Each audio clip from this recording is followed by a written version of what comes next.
আসসালামু আলাইকুম। Cinema city Bangla চ্যানেলে আপনাদের সবাইকে স্বাগতম। এক সৈনিকের বেঁচে থাকার লড়াই, তার সামনে মুক্তি আর পেছনে মৃত্যু। সে কি পাবে তার আকাঙ্ক্ষিত স্বাধীনতা? আজকে এক্সপ্লেন করব 2024 সালে মুক্তিপ্রাপ্ত সাউথ কোরিয়ান মুভি এসকেপ। চলুন শোনা যাক। গল্পের শুরুতে দেখা যায় north Korean civilian police unit. ইউনিটের সবাই ঘুমাচ্ছে। এই ইউনিটেরই একজন কিউনাম। সে সবার অগোচরে জানালা দিয়ে বাইরে বের হয়ে আসে। তারপর সে খুবই দ্রুত দৌড়াতে শুরু করে। একটা রুমে পৌঁছায়। সেখানকার ভেন্টিলেটর খুলে তার লুকিয়ে রাখা ঘড়ি আর বইয়ের ভিতরে থাকা ম্যাপ বের করে। তারপর লুকিয়ে বেজের বাইরে বের হয়ে আসে। সুড়ঙ্গ দিয়ে ইলেকট্রিক তারের বেড়ার অন্য পাশে যায়। তারপর দক্ষিণ দিকে দৌড়াতে শুরু করে। দৌড়াতে দৌড়াতে মাইনফিল্ডে ঢুকে পড়ে। ম্যাপ দেখে সামনে আগাতে শুরু করে। এখানে কোথায় কোথায় মাইন নেই তা সে অলরেডি চিহ্নিত করে রেখেছে। সে প্রত্যেক দিন রাতেই এই কাজ করতে আসে। এই মাইনফিল্ডটা সে পার করতে চায়। তার হাতে মাত্র 30 সেকেন্ড সময় আছে। সে দক্ষিণ দিকে যাওয়ার রাস্তায় মাইন খুঁজতে থাকে। সামনে তাকালেই সাউথ কোরিয়ার বর্ডার দেখতে পাওয়া যায়। কিউ নামের প্ল্যান হচ্ছে সাউথ কোরিয়া যাওয়া।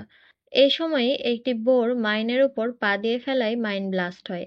কিউ নামের ঘড়িও সংকেত দেয় সময় শেষ। আলো ফোটার আগেই বেজে ফিরতে হবে। কিউ নাম সময়ের মধ্যেই ফিরে এসে শুয়ে পড়ে। সকালবেলা কিউ নাম তার সাবঅর্ডিনেটদের নিয়ে টহল দিচ্ছে। এই সময় সোলজার ডংহায়ক বলে পাখিগুলো অনেক নিচ দিয়ে উঠছে, 2 দিনের মধ্যে বৃষ্টি হবে। বৃষ্টি হওয়ার কথা শুনে কিউনামকে কিছুটা চিন্তিত দেখা যায়। অন্য একটা সোলজার বলে নিউজে বলেছে 4 দিন পরে বৃষ্টি হবে। কিউনাম ডংহাউককে বলে নিউজের থেকে কি তুমি ভালো জানো? তখন তাদের কাছেই একটা মাইন ব্লাস্ট হয়। সেখানে গিয়ে দেখা যায় আবার একটা বোর মাইনের ওপর পাড় দিয়ে ফেলেছিল। তারা বোর্ডটা নিয়ে এসে রাতের বেলা বারবিকিউ করে। একজন সোলজার কিউনামকে বলে আর কিছুদিনের মধ্যেই আপনার ডিসচার্জ হয়ে যাবে। আপনি আরো কিছুদিন থাকতে পারেন না? কিউনাম বলে এখানে আমি অনেক কষ্টে 10 বছর কাটিয়েছি। এখান থেকে বের হলে আর কোনোদিনও ফিরে আসবো না। ডংহায়ক জিজ্ঞাসা করে আপনার প্ল্যান কি? নাম বলে আমার কোনোই প্ল্যান নাই। তখন আরেকজন সোলজার বলে কিন্তু আপনাকে তো কিছু করতে হবে। আপনারা থার্ড রেটের ফ্যামিলি, আপনাদের কৃষি কাজ করতে হবে। নর্থ কোরিয়াতে এটাই নিয়ম। তখনই একজন সিনিয়র অফিসার আসে। তাকে দেখে কিউনাম বলে আসলে আমাদের বলা হয়েছিল বোর অনেক বেড়ে গিয়েছে, তাই আমরা একটা ধরে এনেছি। তারপরও নামকে লেফটেন্যান্টের কাছে নিয়ে যাওয়া হয়। কিউনাম লেফটেন্যান্টকে বলে আমাদের অনেক সোলজার অপুষ্টিতে ভুগে, তাই আমি বোর্ডটা নিয়ে এসেছিলাম। তখন সিনিয়র অফিসার বলে এভাবে তুমি কাজ করবে, কালকেই তোমাকে শাস্তি দেওয়া হবে। তখন লেফটেন্যান্ট বলে না, ওই তো ঠিকই বলছে। আমাদের অর্ডার আছে ভালো মন্দ খাওয়ার, যেন আমরা শত্রুর বিরুদ্ধে লড়তে পারি। তখন নাম বলে তাহলে আমি যাই, আমার সাবঅর্ডিনেটদের খাওয়ার ব্যবস্থা করি। তখন লেফটেন্যান্ট বলে আরে এখানে সবকিছুর একটা সিস্টেম আছে না। আসলে এত সব বাহানা হচ্ছে লেফটেন্যান্ট নিজেদের জন্য বোর্ডটা নিতে চায়। সব সিনিয়র অফিসাররা খাই দাই শুরু করে। নাম তাদেরকে সার্ভ করে। এর ফাঁকেই চুপ করে কিছু মাংস সে চুরি করে নেয়। পরে তার সঙ্গীদের খেতে দেয়।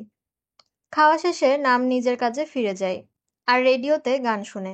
গান শুনতে শুনতে তার ছোটবেলার কথা মনে পড়ে। তার বাবা-মার সাথে কাটানো সময়ের কথা মনে পড়ে। তার বাবা-মা দুইজনাই মারা গিয়েছে। একটু পরেই ডংহায়ক সেখানে আসে। আর বলে, আমি শুনলাম কালকে রাতে সার্চ পার্টিতে আপনি যোগ দিচ্ছেন। আপনি সাউথ কোরিয়ার কাছে আশ্রয় চাইবেন, তাই না? নামহীয়ক অবাক হয়, কিন্তু স্বাভাবিক থেকে বলে, তোমার কি মাথা খারাপ নাকি? কিন্তু ডংহায়ক বলে, আপনি আপনার প্ল্যান বৃষ্টির জন্য এগিয়ে এনেছেন। কারণ বৃষ্টির জন্য মাইনের লোকেশন চেঞ্জ হয়ে যাবে। এতদিন আপনি যেই সেফ রাস্তা চিহ্নিত করেছেন তা আর কোনো কাজে আসবে না। আমি আপনাকে প্রত্যেকদিন রাতে বের হতে দেখেছি। তখন কিয়নাম বলে, তুমি ভূত দেখেছো বুঝলে, ভূত। তুমি বেশি কথা বললে আমি তোমার ব্যবস্থা করব। কিন্তু ডংহায়ক বলে, প্লিজ আমাকে আপনার সাথে নিয়ে চলুন।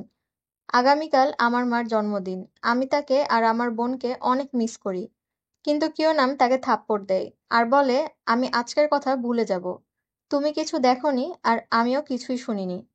সেদিনের ডিউটি শেষে নামিউক তার রেডিওটা ডংহায়ককে দিয়ে বলে, এটা তুমি চাইতে। আমি তো ডিসচার্জ হয়ে যাব, আমার আর লাগবে না। ডিউটি শেষে সবাই ঘুমিয়ে পড়েছে। এমন সময় সাইরেন বেজে ওঠে। আর ঘোষণা আসলো একটি সোলজার পালিয়েছে। কিওনাম উঠে দেখে ডংহায়ক নেই, সেই পালিয়েছে। সবাই ঘুম থেকে উঠে খোঁজার কাজে লেগে পড়ে। কিওনাম সেই ভেন্টিলেটরের কাছে এসে দেখে তার লুকানো ম্যাপ আর অন্য জিনিসপত্র নেই। ডংহায়ক নিয়ে গেছে। সে কাঁটাতারের বেড়ার কাছে আসে, ডংহায়ককে ডাক দেয়। কিওনামকে দেখে সে বলে, ওই পাশে যাওয়ার সুড়ঙ্গটা কোথায়? কিওনাম বলে, তুমি আমার সাথে ফিরে চলো। ডংহায়ক বলে, না, এখন ফিরে গেলে আমাকে মেরে ফেলবে। যারা পালিয়ে যায় তাদের শাস্তি মৃত্যুদণ্ড। কিওনাম বলে, আমি সবাইকে অন্যদিকে পাঠিয়েছি, কেউ বুঝবে না। কিন্তু ডংহাও শুনে না। সে সুড়ঙ্গ খুঁজতে যায় কিন্তু বেড়ায় শক খায়। কিওনাম তার কাছে গেলে সে কিওনামের বন্দুক কেড়ে নেয় আর বলে, আমাকে রাস্তা দেখাও। কিওনাম তাকে বলে, দেখো, এই রাস্তায় পুরোটা আমি চিনি না, তুমি গেলে হারিয়ে যাবে। আরো রাত হলে আমরা আবার বেরোবো, তখন একসাথে যাব। ডংহাওক রাজি হয়। কিওনাম ম্যাপটা চায়, কিন্তু তখনই সার্চ লাইটে তারা ধরা পড়ে যায়। কিওনাম প্লাটুন লিডারকে বলে, স্যার, তেমন কিছুই হয়নি, ডংহায়ক অসুস্থ, সে ঘুমের মধ্যে হাঁটাচলা করে, ভুল করে বের হয়ে গেছে। কিন্তু লিডার তাকে ঘুষি দিয়ে ফেলে দেয়। কিওনাম আর ডংহায়ককে দুইজনকেই ধরে আনা হয়। তাদেরকে বেধড়ক পেটানো হয়। প্লাটুন লিডার কিওনামকে বলে, এই ম্যাপ তুমি আঁকিয়েছো, তাই না? কিন্তু সে চুপ করে থাকে। তারপর ডংহায়ককে জিজ্ঞেস করে, তাইলে এটা কি তোমার? তুমিও যদি চুপ করে থাকো তাইলে সব দোষ কিন্তু তোমারই হবে, তোমাকে গুলি করে মারা হবে। কিওনাম ভাবে সে ধরা পড়ে যাবে। কিন্তু ডংহায়ক তাকে অবাক করে দিয়ে বলে, হ্যাঁ, এই ম্যাপটা আমিই বানিয়েছি। তখনই একজন এসে প্লাটুন লিডারকে কিছু বলে।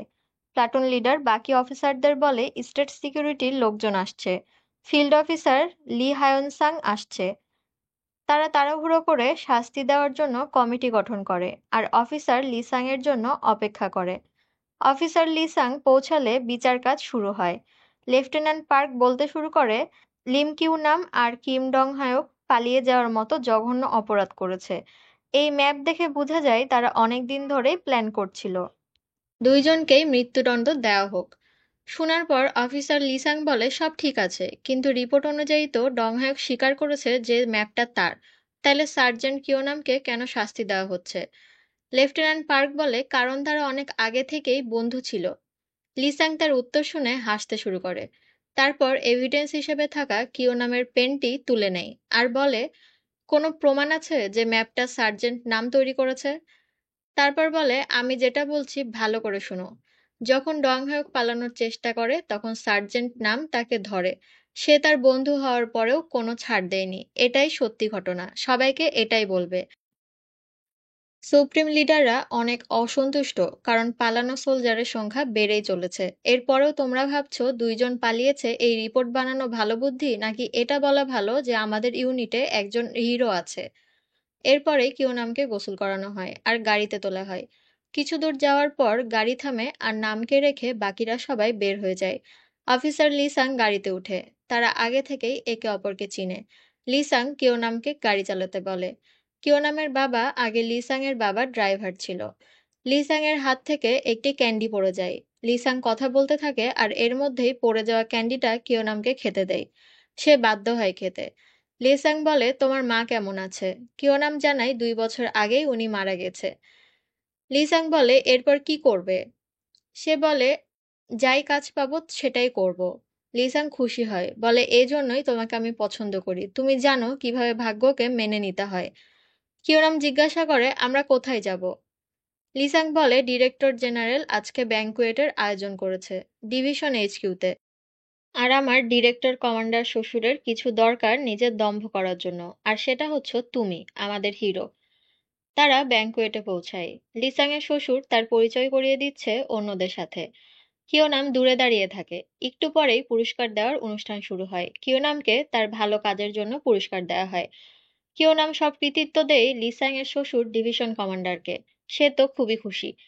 সবার সাথে ছবি তোলা হয়, খাওয়া দাওয়া শুরু হয়। এদিকে সেখান থেকে বের হওয়ার জন্য কিওনাম উসখুস করতে থাকে। লিসাং এসে বলে, কি হয়েছে? কিওনাম বলে, আমাকে তো বেজে পৌঁছাতে হবে, দেরি হয়ে যাচ্ছে। লিসাং বলে, তোমাকে যেতে হবে না, তোমার কাজ এখানেই, এখন থেকে তুমি ডিভিশন কমান্ডারের ড্রাইভার। বাইরে বেরিয়ে এসে নাম লিসাংকে বলে, আমি আর কিছুদিন পরেই ডিসচার্জ হয়ে যাব, আমাকে এখানে কাজ দেওয়া হলো কেন? লিসাং বলে, আমি তোমার দায়িত্ব নিয়েছি। নাম বলে, কিন্তু আমার ভবিষ্যৎ তুমি কেন ঠিক করে দিবে? লিসাং বলে, তাইলে কি তুমি তোমার ভবিষ্যৎ ঠিক করবে? আসলে কোরিয়াতে নিম্নবিত্ত মানুষদের কোনো ইচ্ছা থাকে না। তারপর লিসাং একজনকে দেখিয়ে বলে, ওই তোমার জন্য দাঁড়িয়ে আছে, যাও। আর সেই কলমটা কিউনামকে দিয়ে বলে, এটা তোমার বাবার না, ভালো করে রাখো, আর এটাই তোমার ভাগ্য। তারপর সেই লোকটা কিউনামকে ডাকতে আসে। লোকটির হাতে নিজের ছবি দেখে কিউনাম একটা ছবি নেয়। তারপর ট্রান্সফার ফর্ম পূরণ করতে আসে। সেখানে ছবি থেকে নিজের ছবিটা কেটে নেয়। তারপর ট্রান্সফার ফর্মে ডিরেক্টরের সাইন নিতে যায়। ডিরেক্টরের অ্যাসিস্ট্যান্ট ডাইরেক্টরের অফিসে ঢুকে সিল করতে। তখনই ড্রয়ারে থাকা একটা পাস কার্ড চুরি করে নেয় কিওনাম। সেখানে নিজের ছবিটা লাগায়। কিন্তু ডিরেক্টরের সিল লাগবে। সে জানালা দিয়ে ডিরেক্টরের অফিসে ঢুকে আর সিলটা দিয়ে পাস কার্ডে সিল দিয়ে নেয়। তারপরে পালাতে শুরু করে, কিন্তু হুট করে একটা ওয়াচ পার্টির সামনে পড়ে যায়। তারা কিওনামকে সন্দেহের চোখে দেখতে থাকে, কিন্তু সে অভিনয় করা শুরু করে। তাদের বলে, আমি ইন্সপেকশন করতে এসেছি। তারপর তাদের বায়োনোকুলার নিয়ে চারিদিকে চেক করে দেখে অনেক সোলজার। সে এখান থেকে বের হতে পারবে না, শুধু গাড়িতে করে বের হওয়া যাবে। তারপর সে পার্কিং লটে আসে আর গাড়ি চেক করতে থাকে কোনটা খোলা যায়। একটা জিপ খুঁজে পায় যেটায় চাবি লাগানো আছে। কিওনাম বাঙ্কুয়েটে গিয়ে মাতাল ডিরেক্টরকে বের করে আনে আর গাড়িতে তুলে নেয়। গাড়ি চালাতে শুরু করে। ডিরেক্টরকে দেখে তার গাড়ি ছেড়ে দেওয়া হয়। কিছুক্ষণ পর হুঁশ ফিরে ডিরেক্টর দেখে সে ক্ষেতের মাঝে পড়ে আছে। কিওনাম তাকে ফেলে দিয়ে চলে গেছে। কিছু দূর যাওয়ার পর সামনে ডিএমজি পুলিশের গাড়ি দেখতে পায়। এই সময় গাড়ির তেলও শেষ হয়ে যায়। কিওনামের গাড়ি দাঁড়িয়ে থাকতে দেখে ডিএমজি পুলিশ তার কাছে আসে। কিওনাম গাড়ি থেকে বের হয়ে তাদের জিজ্ঞেস করে, তোমাদের কাছে গ্যাসোলিন আছে, ধার নেওয়া যাবে? পুলিশটা তাকে বলে, পাস কার্ড আছে? সে পাস কার্ডটা দেখায় আর বলে, আমি ডিরেক্টরের ড্রাইভার। তখন পুলিশ চিফ বলে, ডিরেক্টরের ড্রাইভার ট্যাঙ্কে তেল না নিয়েই বের হয়ে গিয়েছে, আর তুমি একা কেন গাড়ি নিয়ে? তারপর সে ডিরেক্টরের অফিসে কল করে, কিওনামের কথা জানতে চায়। তাকে জানানো হয় কিওনাম আজকেই ট্রান্সফার হয়েছে। কিওনাম বলে, আমি ক্লাসিফাইড মিশনে আছি, মিশনের জন্য আমাকে আজকে পাঠানো হয়েছে। কিন্তু পুলিশ চিফ বিশ্বাস করতে চায় না আর বলে, আমাদের সাথে চলো হাইংপুর স্টেশনে, তোমার তো গ্যাসোলিন লাগবে। স্টেশনের নাম শুনে কিওনাম বলে, আজকে সকালেই পালানোর সময় যাকে ধরা হয়েছে তাকে এখানেই রাখা হয়েছে, তাই না? পুলিশ চিফ অবাক হয়, জিজ্ঞাসা করে, তুমি কিভাবে জানলে? নামিওক বলে, আমি তো বললাম আমাকে অর্ডার দেওয়া হয়েছে। পুলিশ চিফ বলে, তাইলে সত্যিই তুমি স্টেট সিকিউরিটিতে আছো? নামিওক বলে, আমাকে অর্ডার দেওয়া হয়েছে ডংহায়োকে নিয়ে যেতে, আর সাথে থাকা ম্যাপটা লাগবে। তারা হায়ংপুর স্টেশনে চলে আসে, আন্ডারগ্রাউন্ড জেলে ঢুকে ডংহায়োককে নিতে। কিন্তু ডংহায়োক ভাবে তাকে মারতে এসেছে। নামিওক তার কাছে এসে বলে, আমি তোমাকে বলেছিলাম না আজকে রাতেই আমরা পালাবো, চলো। এদিকে নামিয়কের গাড়ি ঠিক করছে দুইজন। তাদের একজনই এসে অ্যাসিস্ট্যান্ট পুলিশকে কিছু বলে। অ্যাসিস্ট্যান্ট পুলিশ সেই কথাটাই চিফের কাছে বলতে যায়। তখন চিফ বলে, আমি কি তোমার জিএফ যে ফিসফিস করছো, ঠিক করে বলো। তখন অ্যাসিস্ট্যান্ট বলে, নামিয়ক গ্যাসোলিন চেয়েছিল কিন্তু তার গাড়ি পেট্রোলে চলে, এটা তো সন্দেহজনক। নামিয়ক সতর্ক হয়ে যায়, কিন্তু চিফ লোকটাকে চট দিয়ে বলে, সে আজকেই ট্রান্সফার হয়েছে, এমন হতেই পারে। কিন্তু অ্যাসিস্ট্যান্ট পুলিশের সন্দেহ যায় না। সে বলে সাহায্য করার জন্য সে নামিয়কের সাথে যাবে। তারা একসাথে রওনা হয়ে যায়। গাড়িতে অ্যাসিস্ট্যান্ট পুলিশ স্টেট সিকিউরিটির একজনকে ফোন দেয়। তারপর নামিয়ককে বলে, আমি তো তোমার ইউনিটের একজনের সাথে কথা বললাম, কিন্তু সে তো তোমাকে চিনে না। তখন নামিয়ক ফোনটা নিয়ে কথা বলে আর বলে, আমাকে অফিসার লিসাং পাঠিয়েছে সিক্রেট মিশনের ব্যাপারে, তুমি কিভাবে জানবে? তারপর বকাঝকা করে ফোন রেখে দেয়। ফোনের ওপাশে থাকা সিকিউরিটি পুলিশটি লিসাংকে ঘটনাটি জানায়। লিসাং অ্যাসিস্ট্যান্ট পুলিশকে কল করে। কল ধরে সে কিছু বলার আগেই কিওনাম ফোন কেড়ে নেয়। গাড়ি থেকে বের হয়ে বলে, আমি কি করব আমি নিজে ঠিক করে নিয়েছি, আপনাকে ভাবতে হবে না। তারপর আবার গাড়ি নিয়ে রওনা দেয়। তখনই লিসাং অ্যাসিস্ট্যান্ট পুলিশের মোবাইলে মেসেজ পাঠায় কিওনামকে ধরে নিয়ে যেতে। কিওনাম পরিস্থিতি বুঝে ড্রাইভারের বন্দুকটি নেওয়ার চেষ্টা করে। তার আগেই অ্যাসিস্ট্যান্ট পুলিশ বন্দুকটি ধরে ফেলে। তাদের মধ্যে হাতাহাতি শুরু হয়। গাড়ি মাঠের মধ্যে ঢুকে পড়ে। ডংহায়ক ড্রাইভারের গলা চেপে ধরে। বন্দুক নিয়ে কাড়াকাড়ি চলতে থাকে। এর মধ্যেই কোথা থেকে যেন ড্রাইভারকে গুলি লাগে। গাড়ি উল্টে যায়। তাদের ওপর গুলি বর্ষণ হতে শুরু করে। লিসাং তার ফোর্স নিয়ে সেখানে পৌঁছে গেছে, তারাই গুলি করছে। থামার কোনো নাম নেই। নামিওক ড্রাইভারের রক্ত মুখে মাথায় মেখে নেয়, মারা যাওয়ার অভিনয় করে। ওকে পড়ে যেতে দেখে গুলি থামিয়ে দেই। তাদের দিকে গাড়ি নিয়ে আসতে শুরু করে লিসাং। ওদের আসতে দেখেই কিয়োনাম লাফ দিয়ে উঠে ম্যাপটা নেয় আর ডংহায়ককে নিয়ে দৌড়াতে শুরু করে। লিসাং এর ফোর্সও তাদেরকে ফলো করতে থাকে। কিয়োনাম আর ডংহায়ক নদীতে ঝাঁপ দেয়। ওদের ধরতে না পারায় ডিভিশন ডিরেক্টর ফোন দিয়ে লিসাংকে গালাগালি করে। লিসাং বলে, আপনি আরো লোক পাঠালে আমি ওকে ধরেই ফেলবো। এবার আর ভুল হবে না। এদিকে সন্ধ্যা হয়ে গিয়েছে। কিয়োনাম আর ডংহায়ক নদীর তীরে ভেসে এসেছে। কিন্তু জ্ঞান ফিরেই দেখে দুইজন লোক বন্দুক নিয়ে ঘুরছে। সে আর ডংহায়ক ঘাসের মধ্যে লুকায়। কিন্তু ওদেরকে কিছু মহিলা ঘিরে ফেলে। এরা হচ্ছে একটা গ্যাং যাদের নাম নোমার্স। কিয়োনাম বলে, আমাদেরকে ধাওয়া করা হচ্ছে তোমাদের মতোই। কিন্তু নোমার্সের লিডার বলে, এদের মেরে ফেলো। ডংহায়ক বলে, প্লিজ আমাদের মেরো না, আমি কোনো রকমে হায়ংপুরি জেল থেকে বের হয়ে এসেছি। জেলের নাম শুনে একটা মেয়ে জিজ্ঞেস করে, তুমি সাংদুকে দেখেছো? ডংহায়ক বলে, না। তখন ডংহায়ককে চাকু মারতে যায়। তখনই সে বলে, ঝাঁকড়া চুলওয়ালা একজনকে দেখেছি, যে বলছিল সে তার বোনকে খুব মিস করে। তখন নোমার্সরা বুঝতে পারে তাদের মেম্বার বেঁচে আছে। তারা কিয়োনাম আর ডংহায়ককে সাথে নিয়ে যায়। রাত হয়ে গিয়েছে, বনের মধ্যে সবাই বসে কথা বলছে। ডংহায়ক জানায় কিভাবে হায়ংপুরি জেলে নোমার্সরা ঢুকতে পারবে, সেই পথ বলে দিচ্ছে। এদিকে লিসাং এর ফোর্স বনের মধ্যে ঢুকে গিয়েছে কিয়োনামদের খুঁজতে।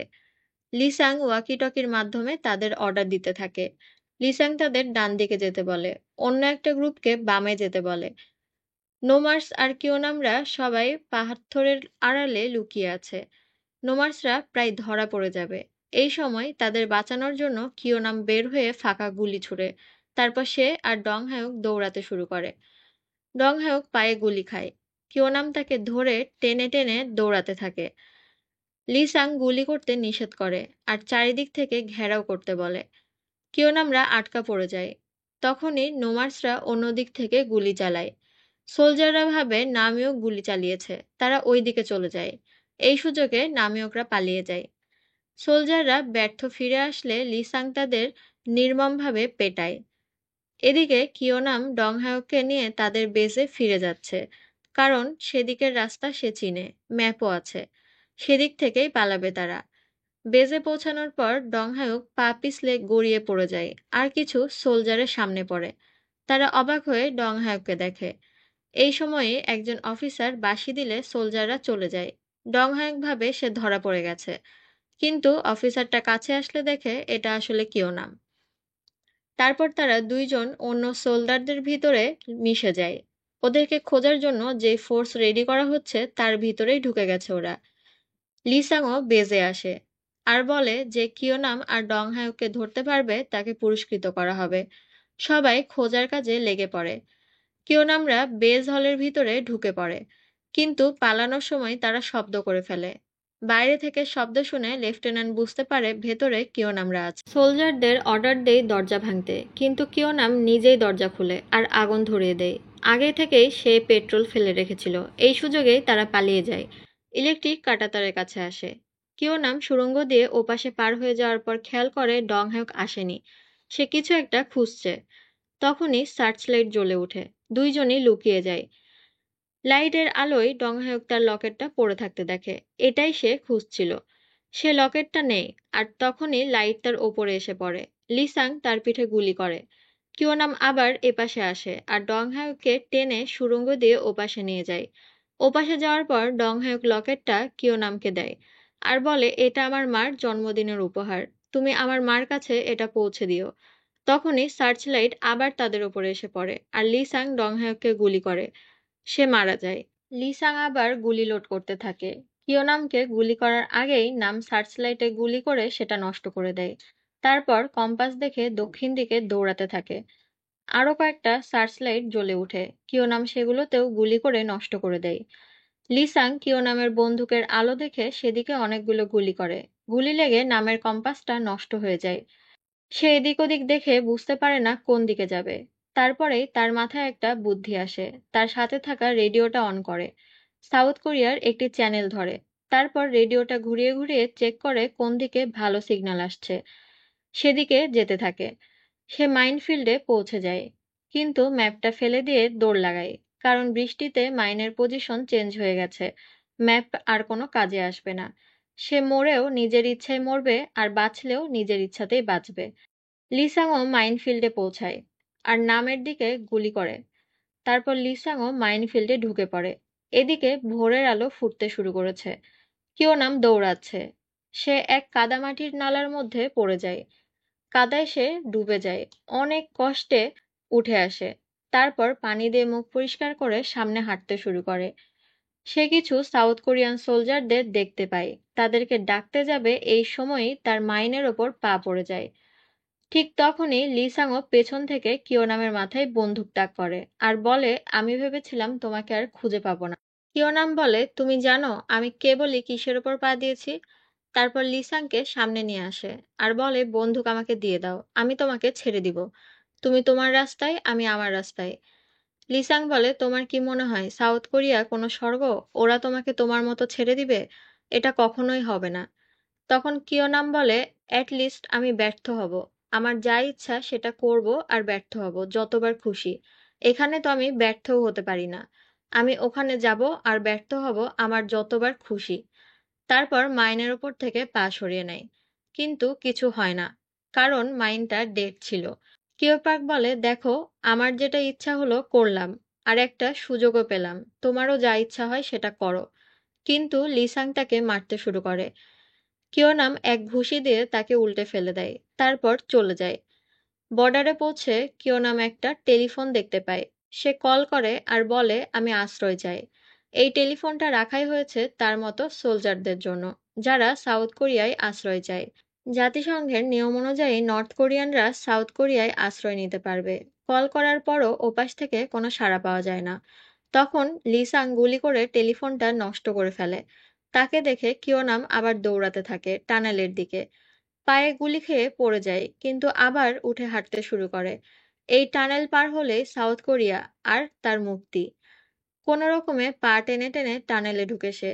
সামনেই সাদা বর্ডার, কিন্তু লিসাং তার পিঠে গুলি করে। গুলি খেয়ে কিয়োনাম মুখ থুবড়ে পড়ে। আর কয়েক ইঞ্চি সামনেই বর্ডার, সে হাত বাড়ায়। লিসাং এসে তার মাথা বরাবর বন্দুক তাক করে। কিয়োনামের মরিয়া ভাব দেখে সে গুলি করতে পারে না। কিয়োনাম অনেক কষ্টে বর্ডার ছুঁতে পারে। তখনই সাউথ কোরিয়ান আর্মি সেখানে উপস্থিত হয়। তারা লিসাংকে বলে, আপনি পিসকিপিং ল ভঙ্গ করছেন। বন্দুক নামান, না হয় আমরা গুলি করব। তারপর কিয়োনামকে জিজ্ঞেস করে, আপনি কি আশ্রয় চান? কিয়োনাম সম্মতি জানায়। তারা তাকে নিয়ে চলে আসে। 1 বছর পর কিয়োনাম এখন সুস্থ। সে ট্রাভেল এজেন্সি খোলার অ্যাপ্লিকেশন করছে।